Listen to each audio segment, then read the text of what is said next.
After the incredible success of Kaun Banega Crorepati Season 5, Amitabh Bachchan is back with KBC Season 6. We're on his sets. Welcome to the show, sir. Thank you so much, Rahul, for having me. You had such a phenomenally successful Season 5, path-breaking in many ways. Now, of course, the challenge to do better. How do you intend to beat what you achieved last year? I think in any profession, you always make an effort to try and better yourself. You want to better your performance from your last film.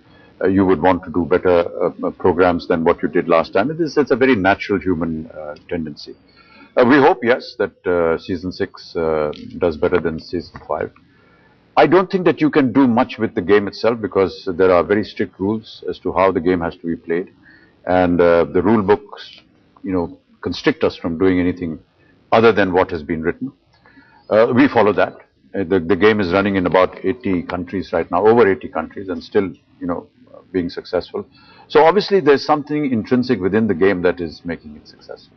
And I would like to believe that that is what is carrying us through also, irrespective of who anchors the But show. do you think after Slumdog Millionaire, there is now this trend or this tendency of finding somebody with a very emotional backstory, or finding candidates who strike a chord with viewers to try and tap into the emotional appeal of the contestant? Yeah. See, first thing you must understand is that Slumdog Millionaire as a book was written because there was KBC. If there was no KBC, there wouldn't have been a Slumdog. So to say that, we deliberately followed that example is wrong. I think that we want to give an opportunity to everybody to come and play this game.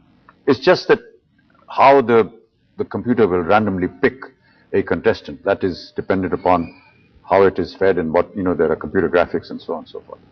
But I'm happy that there are people from, the lower middle class and from the smaller towns, from rural areas of India, which never get an opportunity to come out from where they are.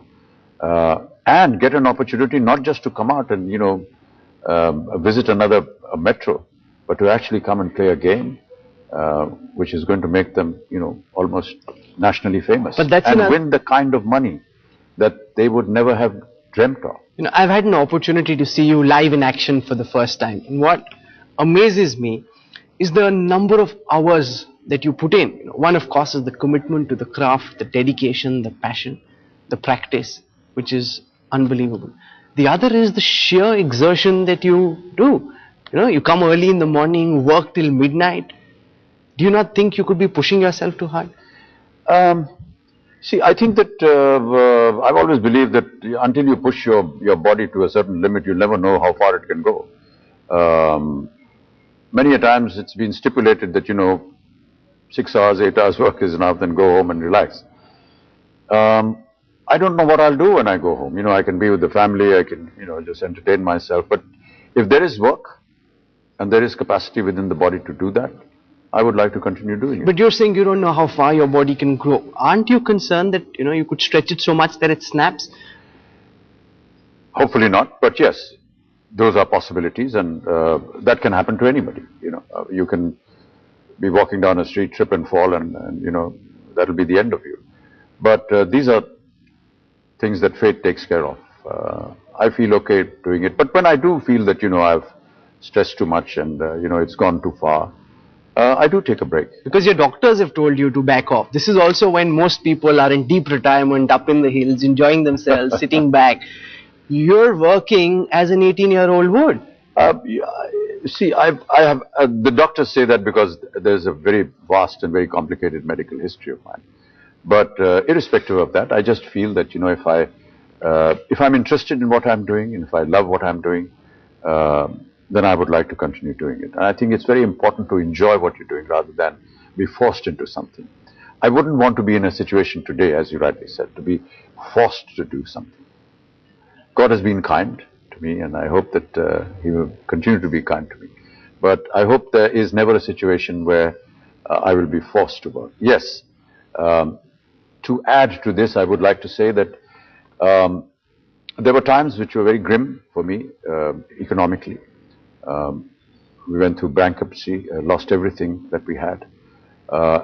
And that was a dreadful period in my life, and perhaps for the life of my family as well. I wouldn't like to put the family into that kind of a situation again, and therefore you're always apprehensive. I hope, I don't get back into that situation again. And that fear, I think, perhaps just keeps driving you to keep doing Does something. it really? Because you're doing so well, you've got so much.